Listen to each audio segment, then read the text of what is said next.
Good evening, Rovers fans, and welcome to the post-match live stream brought to you by Rovers Chat. Well, that all feels really good, doesn't it? Going into the international break. We're all buzzing here at Rovers Chat and on this panel, so I hope you all are as well. Once again, we welcome Joe from Rovers Analytics. How are you, Joe? Feeling good, Ryan. Feeling good. Me too, me too. Jacob, welcome back. Hiya. Nice to see you again. And Alex, how are you doing, mate?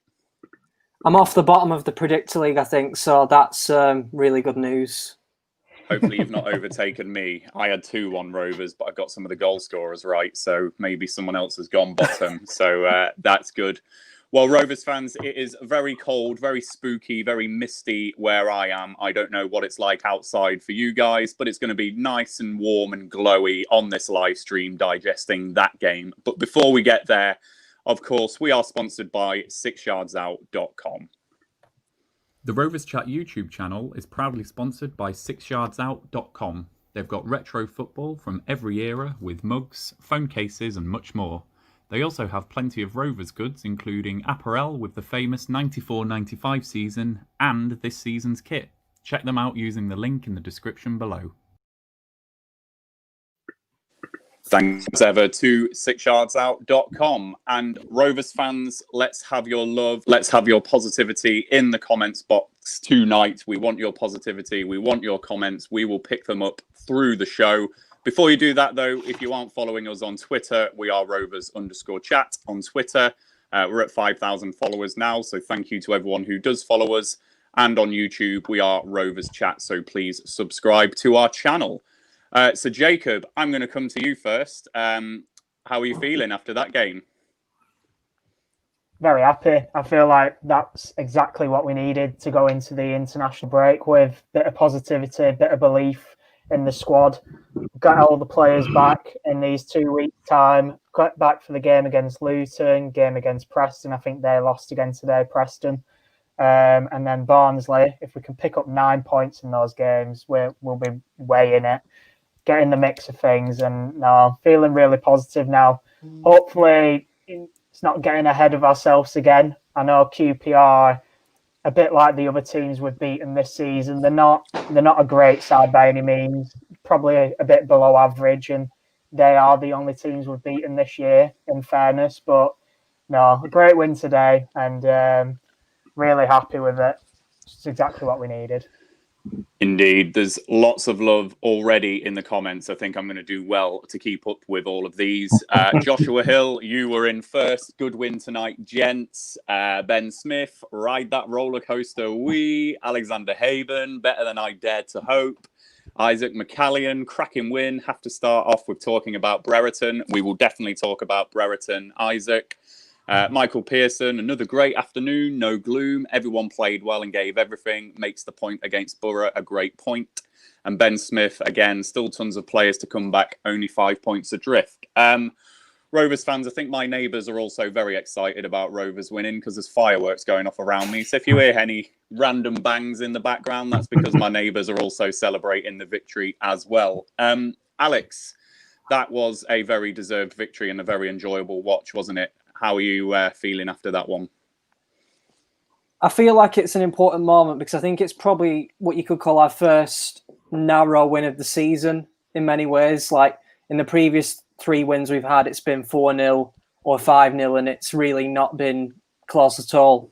And so it was kind of strange to have those like nerve-jangling moments at the end of the game that we haven't really had for a long time. So I'm glad that we managed to see that out and obviously go up the other end and finish the game off and make my prediction come in. So yeah, really pleased with it. I think obviously we're going to come on to a lot of the players that we thought we were really impressed with, but I think looking at this week, you have to say with the lack of available players we have, you would probably have taken 4 points from the 2 home games going into the international break after Swansea. So 4 points from 2 games, and we regroup over the next 2 weeks, get some players back fit, and then we go again, obviously, in this really harsh run of games to Christmas.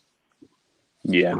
And I'm going to bring in a comment from Leap Year Man here because it segues nicely between Alex and Joe. Chuff with that results, lads. Did someone have 3-1 amongst all of the 2-1 predictions? Leap Year Man, it was Alex who had the 3-1 prediction, so he is buzzing with that. Joe, you were thinking that you were on the Truman Show or something earlier with everyone predicting 2-1 Rovers, weren't you? So you tell me, how much did you pay Adam Armstrong to bag that on the rebound at the end of that game? Yeah, when he missed the first effort, the one-on-one, I'm thinking, for God's sake, because I knew I'd get rinsed. But yeah, I'm absolutely delighted that we got the third, not just for my sanity and for the sake of the stream, but it also puts us as top goal scorers, top goal difference leaders in the league as well now. So yeah, really happy, and in general, I think that's the first game we've won where we had 50% possession. 50-50, a very even game. We didn't have loads of the ball. We didn't have none of the ball. It was an even game, a game where we matched them but didn't dominate and didn't look inferior like we did against Borough. It was an interesting performance, and we'll dissect it in more detail.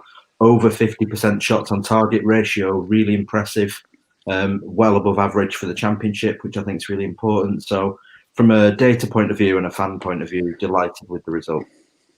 Absolutely. And just to bring more comments in from the fans, you are bringing in your positivity to us. So we like it. Liam Scott, we've got Adam Armstrong. Wegger Les Wiggle, I hope I've pronounced your name there right. Every single player deserves credit today. Thought Buckley looked great, but that front 3 is deadly. Jamie Brownlee, great result. Now's the time to push on. We've got some winnable games coming and need to get everyone fit. Simon Child, whole of back 4, academy products must be a first in a league game. I think we ended the game against Middlesbrough like that, Simon, but certainly starting a game, I think it was. And then any other comments?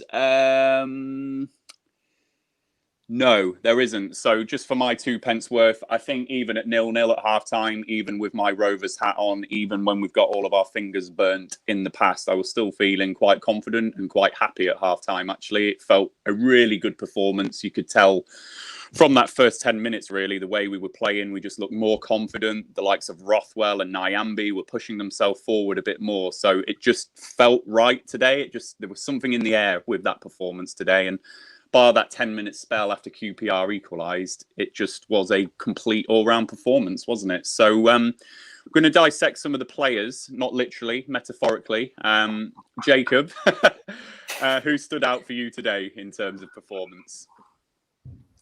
I think definitely, as has been mentioned before, Ben Brereton has to be mentioned to hit that on the volley with his weak foot for someone who, in 3 seasons we've had him now, that's his 4th goal for us. No, he hit it beautifully. It was great play before that, the short corner, Buckley whipped it in, Lenihan nods it down, beautiful goal, like I said, on his weak foot. And then for the second goal, the way he drives from pretty much just outside our own box from their corner, drives down that left wing as he's so good at, and then gives it to Harvey Elliott, and then that pass from Harvey Elliott to Armstrong was just sensational, weren't it?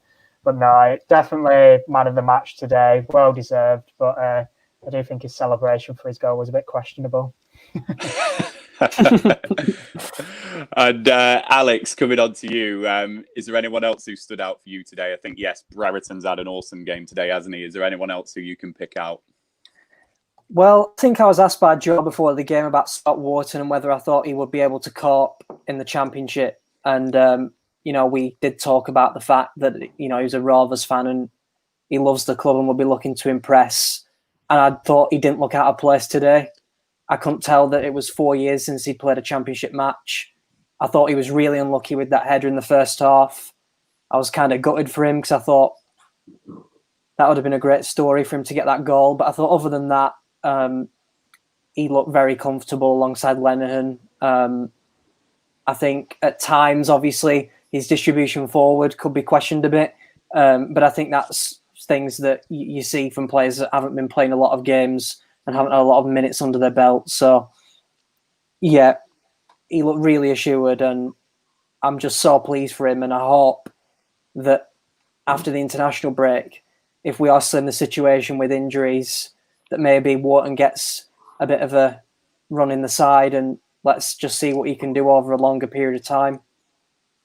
Indeed. And Joe, on a game like this, it's really hard to single out individuals when it has been a complete team performance. So I think, we could talk about all 11 players today and the subs who came on as well. So who is it you want to talk about today? Oh, it's like you say, it's really tough. Before we started the stream, I thought I really wanted to talk about Harvey Elliott, but I think we'll probably get onto him in a separate section. I'll quickly nod to him. A great ball for the second goal that gave us the lead again. I thought he was Harvey Elliott, wasn't he? He just didn't put a foot wrong. He's Rothwell, but consistent. He's just a good player. But I want to single out Joe Rankin Costello, Joe's Union. Obviously, it doesn't say Joe there, but I'm Joe as well. So I've been praising Joe for 3 years, it feels like, since he kind of first burst onto the scene in the pre-season of League One. He got a long-term injury and was frustrating, and he's kind of fought his way back in, and he keeps sitting there and thinking, well, where's he going to fit in long-term? And, he's playing so far out of position, and he was incredible today. I mean, Albert Adoma, despite his age, is one of the best wingers in this division for me. An experienced player that is really dangerous. And Joe Rankin Costello was so good against him defensively, they had to bring him off at half-time and change things. Defensively, like I say, incredible. But again, gets forward, and he had a couple of shots on goal. He set up a couple of chances as well. Just really impressed with him. And I think he's proving a lot of people wrong. And I think most people will be delighted with being proved wrong by him. I think personally, as much as some people don't like him there, I think Barry Douglas will have a tough task removing him because in terms of stamina and getting up and down, Rankin Costello was second to none. yeah, really impressed. That's who I'm singling out today. Yeah, and I think that stood out for me as well today, the defensive side of his game. There was just some of those blocks and tackles that he was putting in that he just seemed to have raised it a notch today on that side of things, whether it was just a bit more confidence at playing at left back and he's grown into that role a bit. But yeah, all round, he was brilliant today. We're not going to be able to do all the players justice, but I feel we might just have to pick on some people. So, Jacob, in a moment, I'm going to ask you to talk about Bradley Johnson. He is getting a lot of love in the comments box. Alex, we've had Ryan Nyambe mentioned as well. And then Joe, I'll come back to you to talk about Adam Armstrong as well. I think we need to talk about all these players, but I'll just talk about Joe Rothwell really quickly. He's a player that's frustrated us at times, hasn't he? He's got the nice, neat flicks. He can dribble with the ball. He can carry it. He did that from the first whistle today. I thought he was really good. He was picking up that ball in that deep lying area, that deep lying midfield area, taking players on. And it was just those little touches to create space, those little things where he's created that half a yard, which just set us on our way a bit more going forward. He really did come to the fore today, and desperately unlucky not to get that amazing assist for the Adam Armstrong goal, which I think was borderline offside. I think it probably just was. I've not seen a replay, but that would have really capped off his performance today. And I'm sure that Mowbray at halftime, or after the game, against Middlesbrough, is looking at Rothwell and going, "What the hell are you doing today, man?" He's raised it today. He should be looking at him in the dressing room to say, that is the Joe Rothwell that we want for Blackburn Rovers. I thought he had a great game today. So, Jacob, Bradley Johnson deserves some airtime. Back into the side today. He's really shored up that midfield area for us today, particularly with the injury to Corey Evans, hasn't he? I think, like Ben Smith just mentioned there, I think that's what best described Bradley Johnson's performance today. The balance that was finally brought back into this team in midfield, and we've been missing that since we had Bradley Johnson, Joe Rothwell and Lewis Holtby playing together. I think in some ways it was a blessing in disguise, Corey Evans going off. I'm not sure. I mean, he got injured that early. I'm not sure whether he was going to be the one playing further forwards or it was going to be Bradley Johnson. But John Buckley came on and did a superb job, and like I've said, put that great ball in for Brereton's goal. But no, Bradley Johnson he's just a good professional, isn't he? There was the foul that he got for his yellow card, and he just brings down the man. And it's the right time to do it. And like the commentators mentioned, just a good professional foul, because I think that's when they were kind of bringing the game to us. We'd just gone 1-0 or 2-1 up, and he brings the man down, and that's what you need. And I think we have been missing that since he's been gone. And he had that shot as well, and it unfortunately went straight at the keeper, but he does offer that. I think he's got 3 goals this season. I do think he's the second top highest goal scorer we've got still. So, no, he can offer those long-range efforts as well, what we have been missing as well, because we haven't really had anyone else offering that since he's been out the side. Yeah, he was a bit unlucky not to score today. I think that effort in the first half, either side of the keeper, that goes in. And then, to be fair to the QPR defender, a good block in the second half. So he's been a bit unlucky. Just picking up some of the comments on Bradley Johnson. T Mason 86 has just written the word Johnson. I'm assuming that he's answered one of our questions from earlier on about who played the best. Wayne Redfern, Johnson has been missed massively. Michael Pearson, today's midfield could be the best choice, especially at Ewood. And Lee B, 1989, Johnson deserves a mention. So lots of love for Bradley Johnson. So Alex, Ryan Nyambe is getting a few comments as well. Joshua Hill, lots of respect for our Ryan Nyambe. He looked different today, didn't he? On the post-match stream against Middlesbrough and Swansea, we reflected on how he just didn't seem to be going forward for whatever reason, just not showing that attacking threat. He was back to the Ryan Nyambe that we know and love today, wasn't he? Nyambe is just one player that I really can't figure out. Like, every time he knocks the ball past his man and runs, he just inevitably has the strength and power to beat the man. They can never usually deal with him. So I just don't understand why he doesn't do it more often and more consistently, because we've just been talking about this for so many weeks now. Why doesn't he push forward? Is it a lack of confidence? Is it the fact that he's been in and out of the team, so he's like unsure about making a mistake, getting caught out at the back? I'm unsure, really. I can't really put my finger on it. I think he had a good game today. I think I would just say that I think he switched off once in the first 2 or 3 minutes of the game, and that led to QPR's only shot in the whole first half. So obviously there's still some aspects of his game that he needs to work on, obviously, but I think overall today was back to a much higher level, and I think that's probably coincided with him having 2 or 3 games in the team, a good run in the team, because prior to that it was in out kind of thing. So yeah, I was pleased with him today, but obviously he has a couple of things he needs to iron out, but much better than we've seen before in the previous couple of games. Yeah.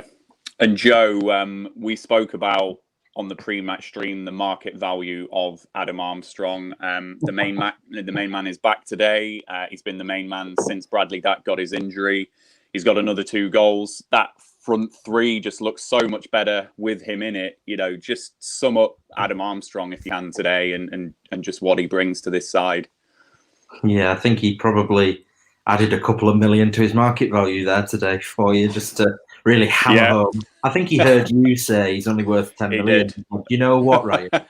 I'll have you today. Yeah, I mean, that's 11 from 10. Leap year man agrees with you. 10 million still, Ryan? Question mark. I just want to make sure everyone knows. Ryan said 10 million. God. I was trying to be realistic on the contract, and if I'd gone for 20 million, people would have been like, "What the hell is he smoking?" So I went too far negative. I don't think they would. Corrected. I don't think they would. But yeah, look, we all know what Adam Armstrong does. It's 11 goals from 10. I commented on our little group chat that if he carries on the way he's going, he's set for 50.6 goals this season, which is obviously just ridiculous. And every single week I say, can he keep scoring at this rate? And everyone goes, no, he can't keep scoring a goal a game every week. And he does. 11 from 10, top goal scorer in the division. Jeez, I don't know. It's hard to even fathom it, really. I mean, when we had Jordan Rhodes, you thought, oh, we've got a goal scorer. And last year we kept saying, oh, we need a goal scorer. And even though he's been scoring this year, I've never turned around and thought, yeah, we're a team where we feed it to a goal scorer, because we don't really. We're playing a very fluid and moving 4-3-3, and he's somehow still scoring the ridiculous amount of goals he does, and he manages that whilst not being the best finisher in the world. I mean, he had he could have had 6 goals today. He did well, to be fair to him, but even the final one, the one where he got his second, he hits the first shot straight at him. I mean, he's managed 11 goals from 10 games whilst not being that clinical, and it's a testament to just how good he is off the ball. I get frustrated because he's offside so often, but his ability to make those runs, and he knows where to be, and it's just incredible. I mean, in that first half, when we managed to get Kane and Dickey booked, himself and Brereton, really clever game management. That's experience. I mean, one's 21, one of them's 23, and obviously Elliot's 17, so quick maths, I don't know, but the average age there is about 20, isn't it? Maybe 20.5, something like that, for the front 3 today. And the experience and the know-how to think, yeah, okay, I could keep trying here and see if I can get a shot on target from range. But actually, no, they showed the experience to go down and win those 2 yellow cards. And I know we'll come on to the talking point section at some point, but turning point. And that was my turning point today. Because Dickey and Kane walked on eggshells for the rest of the match. We managed to overload that side for huge sections at the end of the first half and the beginning of the second. And yeah, I mean, didn't they say next week is going to be his 250th appearance at 23 at senior level? It is incredible. And I'll be astonished if he starts the 2021-2022 season with Blackburn Rovers. Yeah, Adam Armstrong, well played, mate. And just picking up the comments on Adam Armstrong, we've got Leap Year Man laughing at my 10 million valuation still, so I deserve that, so that can go on record that I deserve that. Liam Scott, 20 million at least. Ben Smith, 15 to 20 million, could be 20 plus million if he keeps this up come the end of the season. And then just a couple of comments in support of what you said, Joe. Alexander Haben, offside is his nemesis, and Scott Taylor, imagine if he stayed onside. The next part of the show is, sadly, in recent weeks, we've been talking about the not so positive, the more negative sides, but we're not doing that today. We're going to just do turning points, talking points, as you said there, Joe. Jacob, in recent weeks, and I think of games like the Watford match, possibly the Bournemouth match as well, that lack of clinical edge from Rovers has haunted us. And actually, at half-time, I thought Adam Armstrong had that really big chance in the first half where we should have put it away. That should have been 1-0 at half-time to Rovers. QPR come out and Todd Kane hits the post, and they could have been 1-0 up. Could we have been looking at a different game, possibly, had Todd Kane scored? Oh, yeah, definitely. But I think we've finally got a bit of luck that the way we've been playing all season has deserved to get the win today, because, like you said, quite easily could have been 1-0 down straight away in the second half. And then it's a totally different game. They just sit behind the ball. And like we've seen against other teams at Ewood this season, they just sit behind the ball and we just struggle to break them down. I don't think it's any coincidence today that we shared the ball 50-50 with QPR, and we had a lot more joy today than we have against the teams that have came to Ewood, just played for a point. We've had, sit around 60% possession, sometimes pushing towards 70, and it's just looked flat. There's been no creativity. I think, obviously the second goal is just what we love to do. Just on the counter, Ben Brereton driving, and then that final pass just in behind for Armstrong. And I do think the pivotal points were having Dickey on the yellow card and having Todd Kane on that yellow card, because we had to bring a Dormer off, like you mentioned, and then force a right back to play on the wing because he was being exposed at right back, Todd Kane. So they had to have two right backs playing on the right hand side to deal with how good we were on the left. And then for the second and third goal, if Dickey isn't on a yellow, he brings Adam Armstrong down. But because he's on a yellow, he scores. He scores both times. So we got very lucky in that regard with them players being on a yellow card. But like you mentioned, instead of going for the long shots, just be going down, getting the yellow cards, and it worked perfectly, thankfully. And Alex, on the pre-stream, Joe, talked about the injuries in this squad, and it's another one today. Corey Evans, I think it looked like his hamstring from what I saw on the iFollow. Luckily, that might keep him away from Northern Ireland, so we can wrap him up in some cotton wool.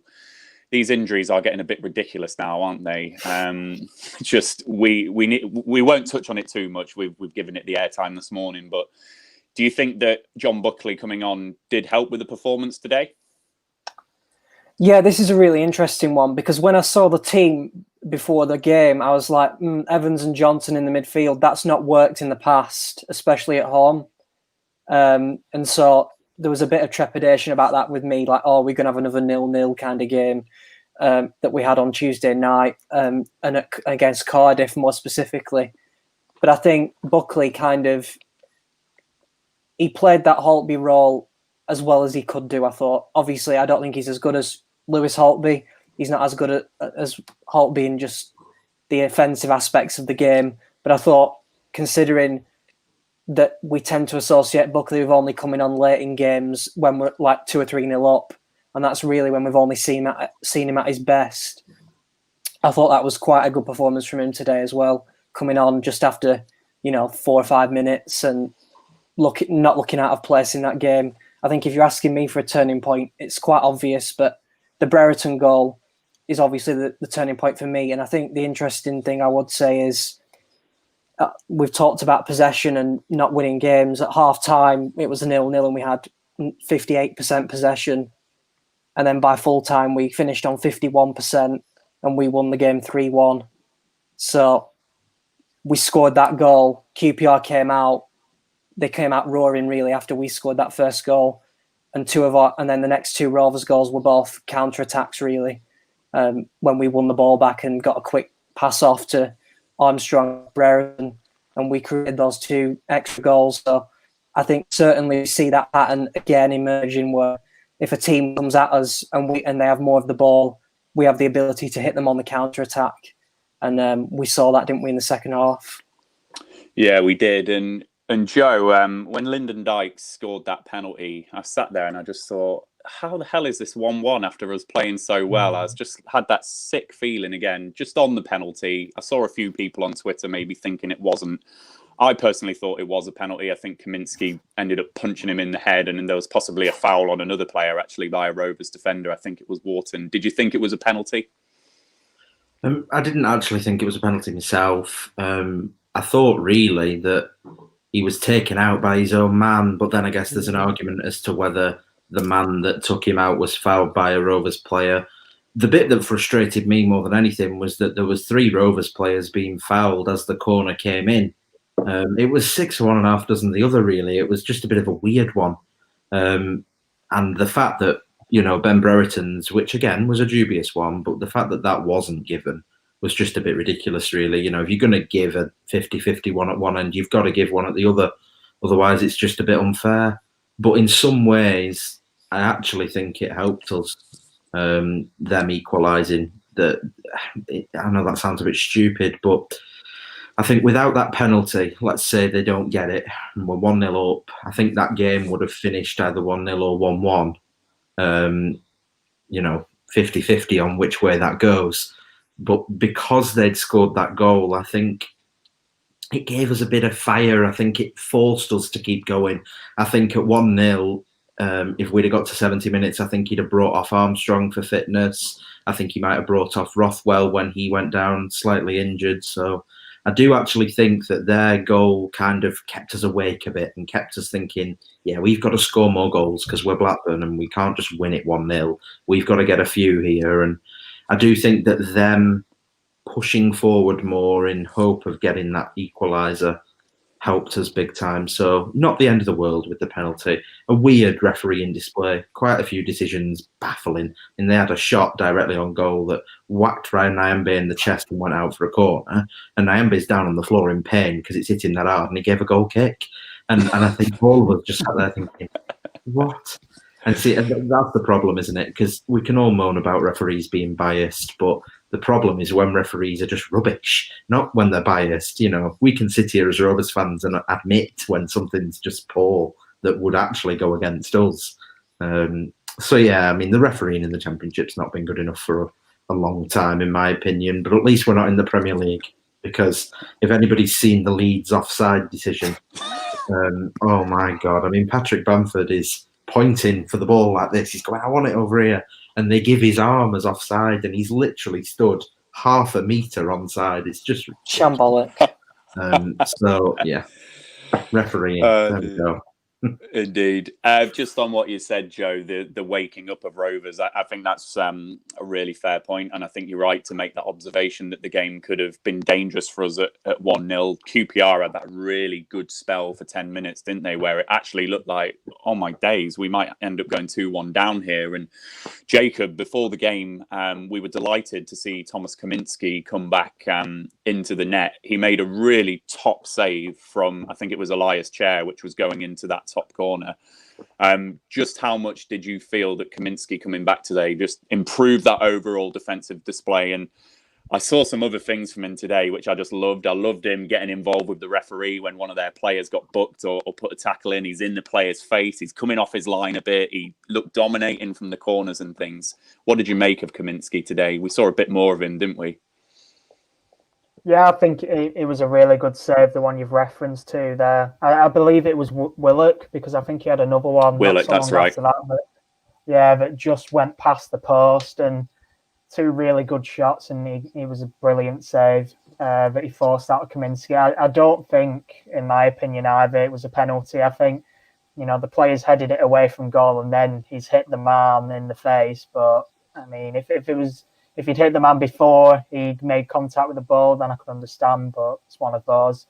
No, I like you mentioned, him going up to the referee when, I think it was the Darrell Lenihan foul that forced the yellow card, and then Kaminski comes all the way up to the ref, and then one of the QPR players just shoves him and just frustrating them. And No, very smart to do that, and it was good to have him back in the side. Like I mentioned in the preview, I don't think Pears did anything wrong in the 3 games that he played, but I do feel like maybe the boys were a bit more confident today. We did look a lot better defensively, despite having a different defence again today. It didn't look like this was their first game where they'd all played together. And no, I think Scott Wharton did really well today. I think he proved a lot of doubters wrong.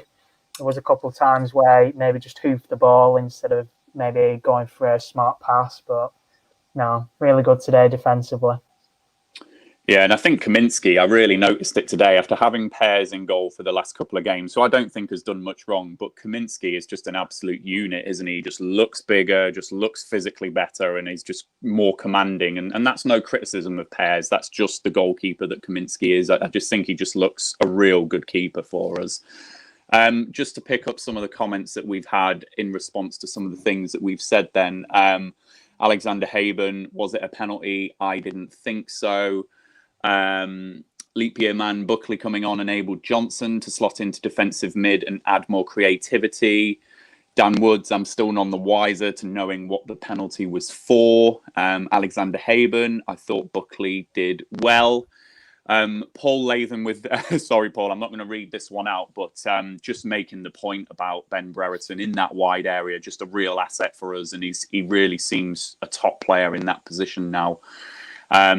Ben Smith, Kaminsky and Johnson gave us a bit more experience. We look more solid with them both. And then one and only Juice, Kaminsky organises the defence better and helps us keep our high line. And yeah, definitely does help us keep a high line. Kaminsky made one brilliant clearance when I think QPR knocked the ball over and I was like, oh, where's this going? And then Kaminsky comes out of nowhere and blasts it down the pitch. It was great. I love seeing that. Alex, is there any other talking points or turn points that you want to pick up through the game or anyone else that you want to single out?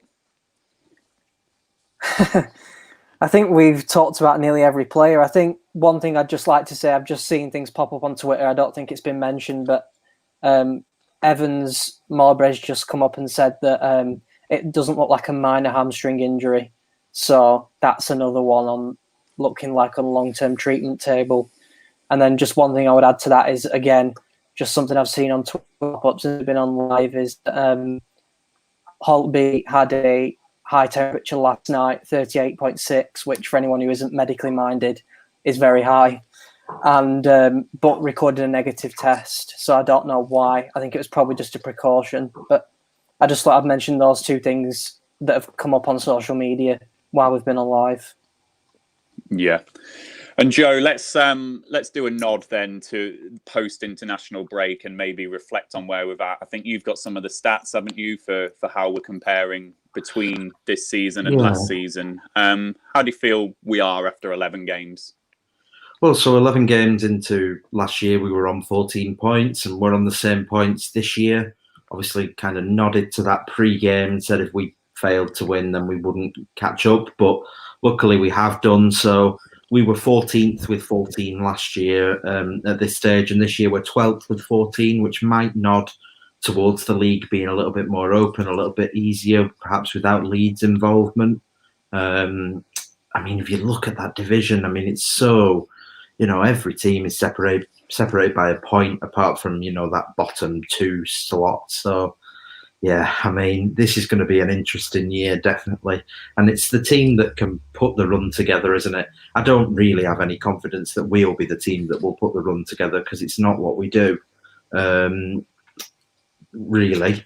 Just to answer a few questions that have come in, somebody was asking about Eastham and as to why he was the third choice goalkeeper, but that was...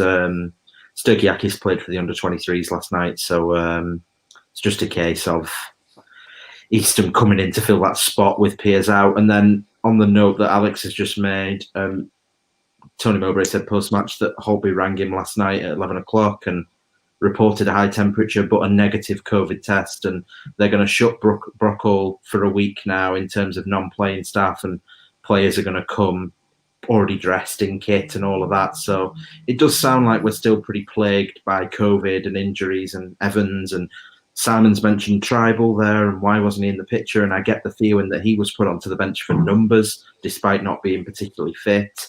So yeah, I think even though we can look optimistically towards this next run of games and say, right, we'll have some players back, I don't think we're going to have 6 back. As a Douglas returns, a Wharton might catch it, and we're back to the same numbers we had. So I'm optimistic about the way we played today. I'm not so optimistic about COVID and injuries improving. I think we'll still have quite a few problems after the international break, but let's see how the next week goes. I'm sure we'll hear some reports through from Mowbray on that front and see where things go. Yeah. And Jacob, we go into this international break, 12th in the league, a very healthy goal difference, 14 points. We're 5 points off 6th spot, 7 points above the relegation zone, so planted firmly in that mid-table area. Well documented about our injuries, well documented about our lack of clinical edge and some of the possession we've had in games and, potentially wasted. How are you feeling going into this international break? What's your assessment on Rovers, and what do you want to see more of?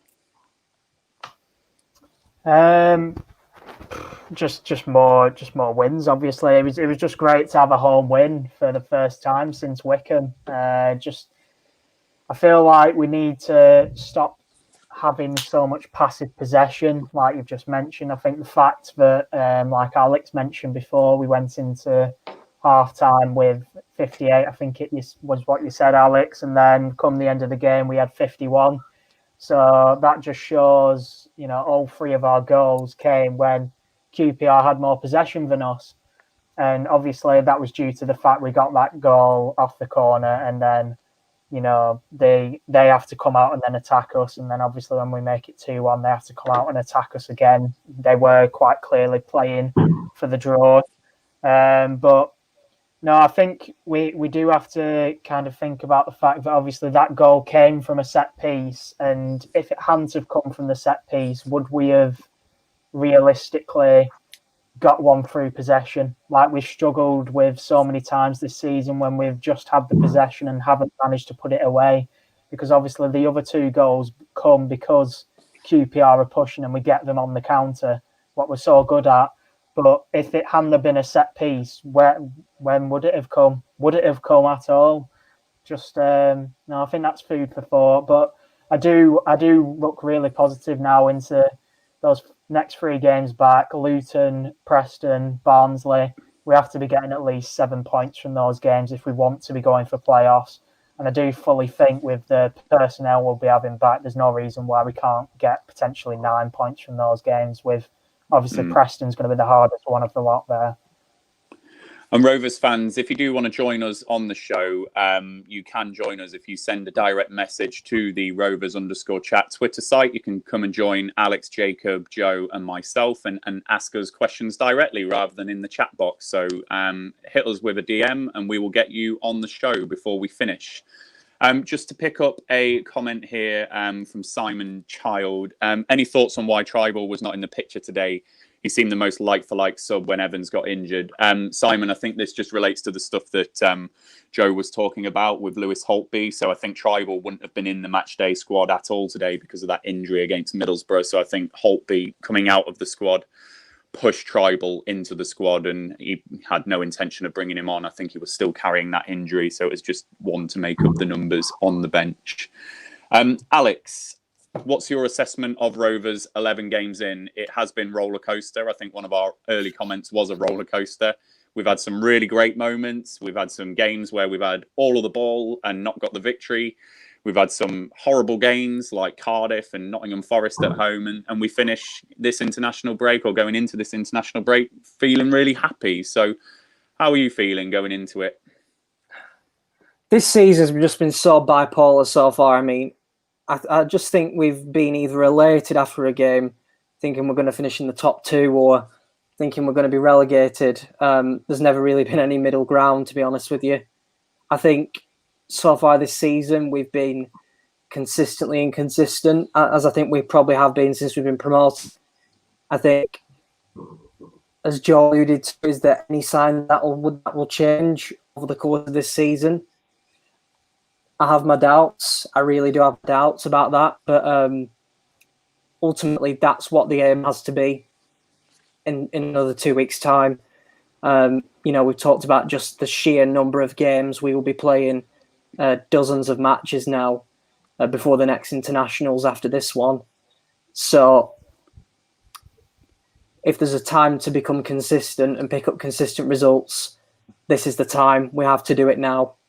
If we can't carry on moaning about injuries, COVID, after this next batch of games, there'll be too many games gone.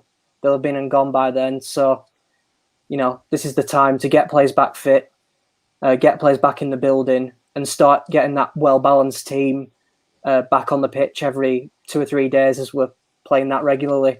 I think we saw the first signs of that today. Johnson, Kaminsky, Armstrong, just that spine right through the team. That just makes a world of difference, doesn't it, compared to Tuesday night when it looked very young, it looked very inexperienced, it looked very unbalanced. So, yeah, we need to get everybody back fit and we need to just get that consistency level up. But are we going to be able to do that? That is the burning question. Yeah, and I think the spine of the team and what you said there, Alex, we've had 2 members of that spine come back today in Kaminsky and Armstrong, and hopefully we get Travis and Dak back into that spine before long. And I think the spine breeds consistency, doesn't it? And certainly the comments we're having here, Alexander Haben, after the break, Rovers need to put a winning run together. Ben Smith, on paper, we are better, just need that consistency on grass now.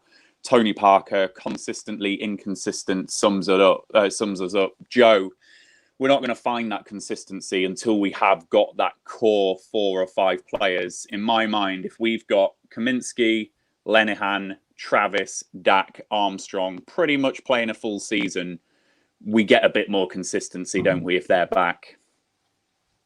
Yeah, I mean, it's the same for all clubs, isn't it? And I think the major thing about our injury crisis is that it has hit that core. And I think for us, it's those central positions, isn't it? Goalkeeper, your 2 central defenders, your main midfielder and your main striker up front. Those are the positions in all teams, especially at this level, where you need your players there, your main players. I mean, in the Premier League, I think perhaps that's not so much the case. I think Liverpool will cope without Van Dijk better than they would cope without Mane, for example. But in the Championship, I think at this level, a solid centre-back partnership, a solid midfield that's balanced, as we discuss so often, and a striker that can put the ball in the net, and everything else around that is icing on the cake, isn't it, really, at this level? The main thing for me that I'm really positive about defensively is that I think Lenihan and Wharton worked quite well. Neither of them are Tyler McGlaws. They're not ridiculously fast, but up against physical strikers, I think they can cope. So, yeah, I agree that it's the spine of the team that you have to worry about big time.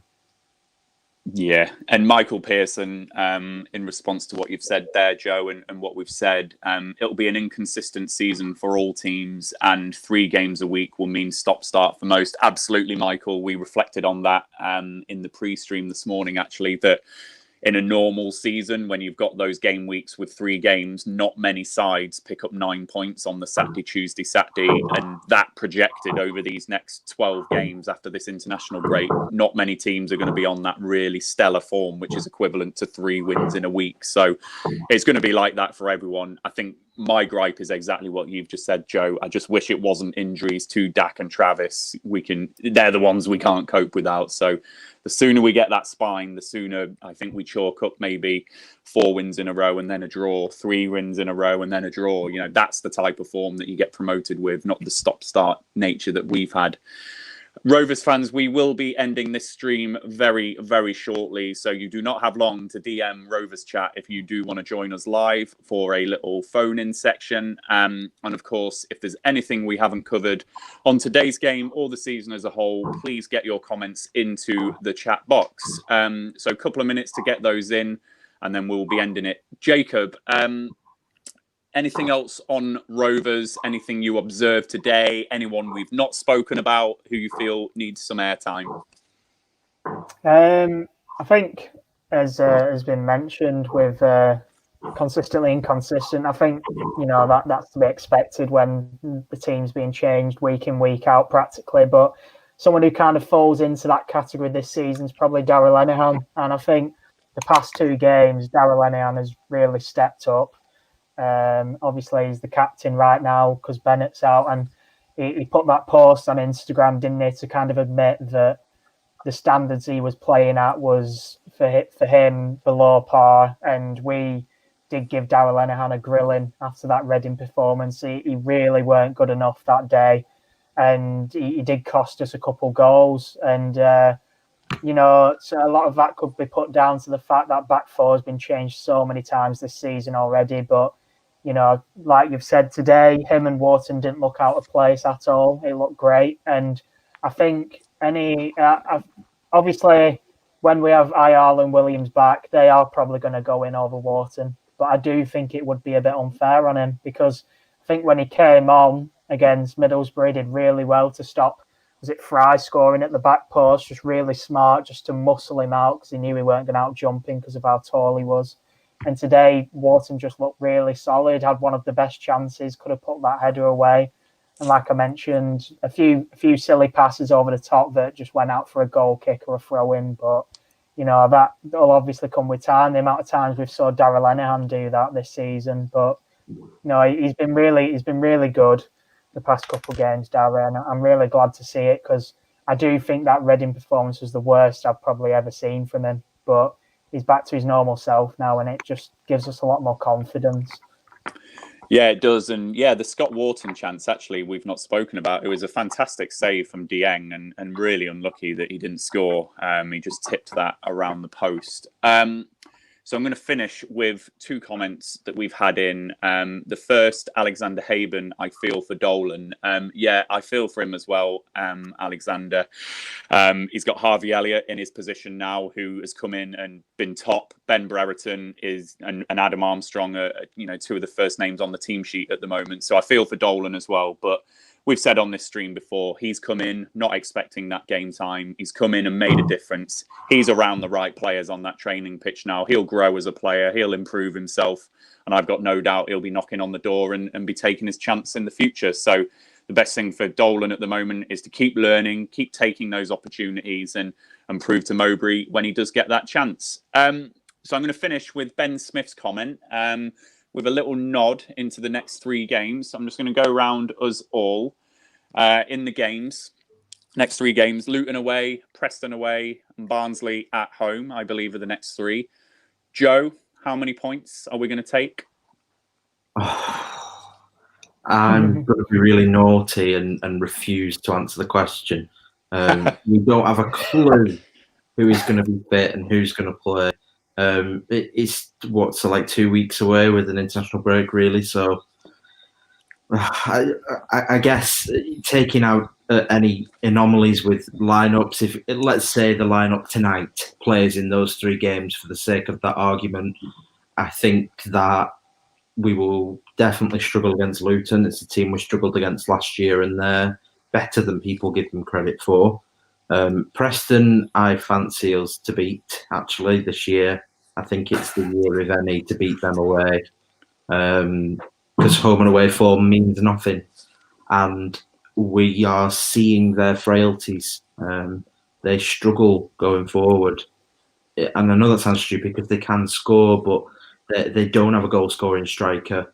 Brown isn't the player he was. Johnson's even missing penalties now, which is just mental. That doesn't usually happen. So this is the year, if any year, that we will actually do the double over Preston. And if we don't, then we never will. So, Rovers fans, you've got your second comment tonight to add on to the Hall of Fame. The first entry was on the pre-stream that Adam Armstrong is worth £10 million.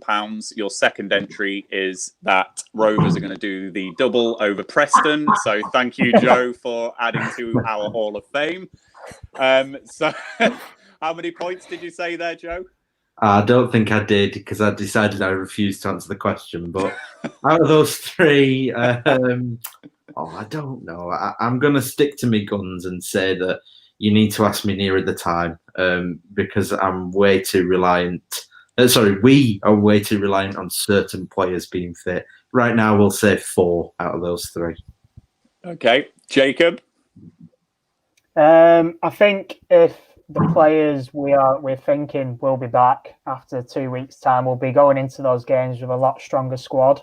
Obviously, that's presuming that no one gets injured between now and then and no more COVID in and among the players. I think even though Luton did get 6 points from us last season, Luton is a team that this season we will smash.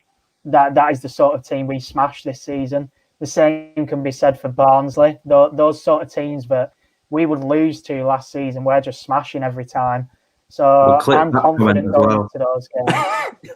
You okay?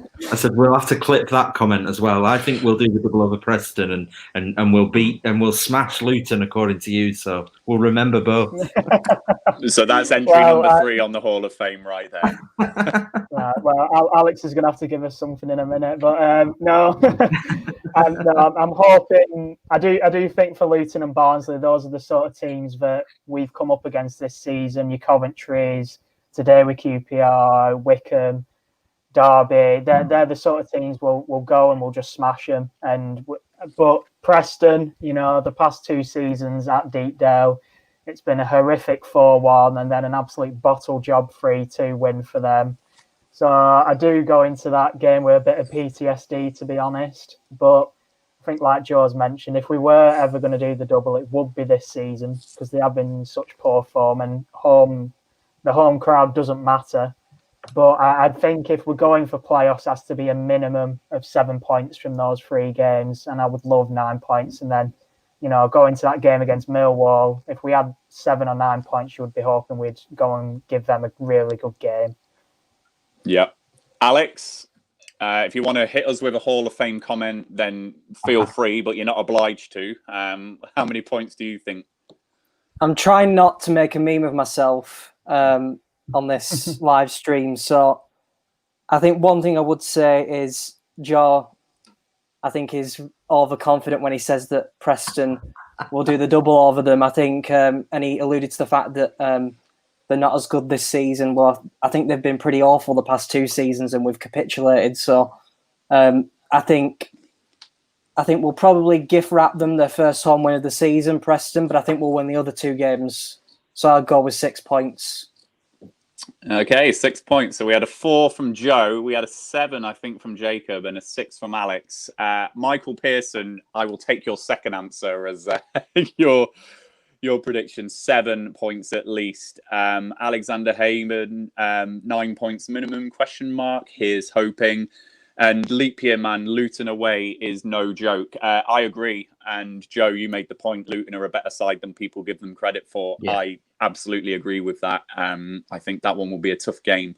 I'm thinking 6 points as well. I think the Swansea game aside, we've looked all right away from home this season. And I just think with some of those extra bodies back, we might get some good performances. So the fact that 2 of those games are away, hopefully dovetailed with a Barnsley win at home, I could see 6 points actually. Whether it's Preston, I don't know. Could be Luton, could be Preston, but I'm going to say 6 points. Sitting on the fence. Well. Right, let me go for one then. I've got a good mate who's a Luton fan, so I'm torn. I'm going to say we'll beat Luton, we'll beat Barnsley, and Deepdale will continue to be an annoyance for us. That's where I'm going. So I'm not on the fence. There we go. Right, so just before we end, we have got Ben Smith, injuries aside, I think we need 6 or 7 points. Leap Year Man, 5 points, so a win and 2 draws. Yeah, 5 points could be realistic. And Ryan Rich, 757. Yes, let's end on the positivity. 9 points, why not? That is the way to end it, Ryan Rich. So thank you, Rovers fans. We will end the live stream there. Thank you for joining us. It's been a thoroughly enjoyable afternoon on the pre-stream, watching an excellent Rovers performance, and then coming on to a post-match stream where finally the mug, yes, the mug has got a victory at last. So time. Yeah, it is. So go and check out 6yardsout.com over the international break. Get yourself a mug to grab your either cup of vodka, if that's your tipple, or your cup of tea or coffee, and enjoy the Rovers matches and these live streams when joining us. So thank you, Alex. Thank you for joining us. Stay safe over the next 2 weeks. You too, Ryan. I'm looking forward to getting back after that game today. Me too. Jacob, thanks again, mate. Stay safe. You too, mate. And Joe, once again, Rovers Analytics. Joe, thanks ever so much for joining us, and you stay safe as well. Thanks very much. Going to be naughty again. Just quickly get the last word in before we finish. The Canadian Prime Minister, the German Chancellor, the French President, and the United Kingdom Prime Minister have officially congratulated Joe Biden for winning the presidency. So personally, on the live stream, I would like to congratulate Joe Biden and be naughty and be political.